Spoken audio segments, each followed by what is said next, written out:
each other.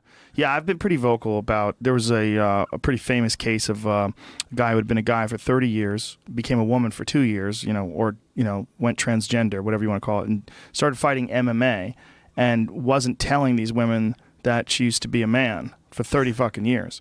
And I was like, well, that's crazy. Like, if you tell people and they still want to fight, that's fine. I think you should be able to do whatever you want to do, just like I think you should be able to ride a bull.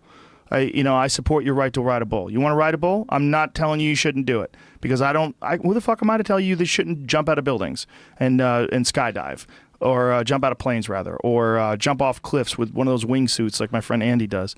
You should be able to do whatever you want to do, as long as you're informed. But this idea that it's not something that you need to tell the other person about because now you're a woman, I say that's bullshit. You're biologically a man. You were born a man. You have an XY chromosome. You have all sorts of mechanical advantages. You have a different bone structure. It's not the fucking same. And if these people want to continue this crazy narrative that once you decide that you identify with being a woman, you should be able to compete as a woman, it's fucking crazy. I mean, I'm sure you saw what happened with that kid in high school. There was a kid in high school. Wrestler. Yeah, she wanted to be a boy, and so they started giving her testosterone treatments, but she still has to compete as a girl in wrestling while she's transitioning to being a boy.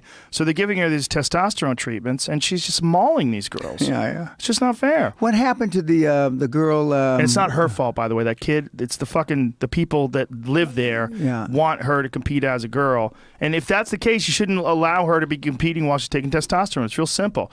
And if she wants to compete as a boy, let her compete as a boy, or let him compete as a boy. In your opinion, what happened to the young girl that was Ronda Rousey? Yes.